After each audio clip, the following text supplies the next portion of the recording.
Avoir 20 ans au Maroc et refuser la fatalité. Mehdi a vu les mendiants de son quartier se nourrir de moins en moins. Il invente une sorte de bon d'achat et teste l'aumône en tickets.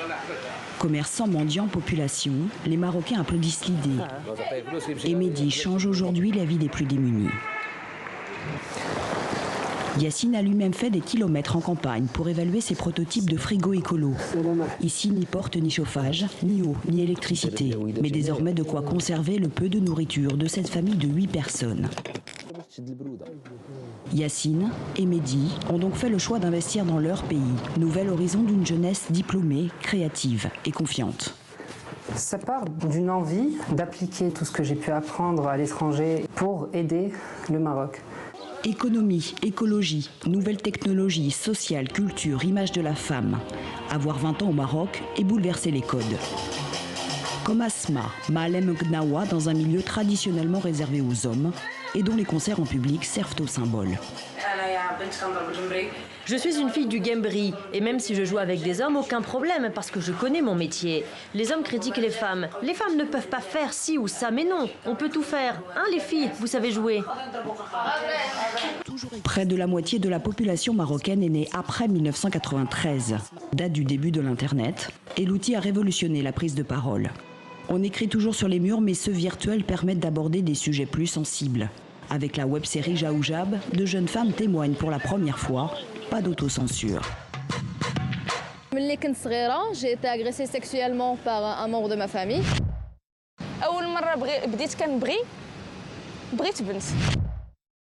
باش نكون واضحة أنا كنعيش حياة ديال une personne اللي زعما bisexuelle. Même les plus silencieuses, fantômes d'une société qui préfère les cacher, ont osé. La première radio dédiée aux mères célibataires, péché puni par la loi, est née à Tanger il y a 2 ans. L'heure des premières manifestations, des revendications publiques pour un état de droit, pour qu'aucun enfant ne soit au Maroc paria.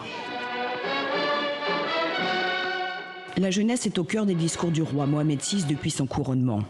Une priorité depuis 20 ans qu'il réitère chaque année, appelant encore le gouvernement à remédier à la situation précaire des jeunes. Mais avoir 20 ans au Maroc, c'est un copain sur 4 au chômage, plus d'1 sur 3 en ville. C'est avoir grandi avec une école publique en faillite.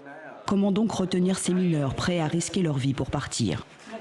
Système D, petit boulot, précarité. C'est justement la mort en 2016 d'un jeune poissonnier qui met le feu aux poudres à Al-Hoceima. Pendant des mois, la jeunesse revendique.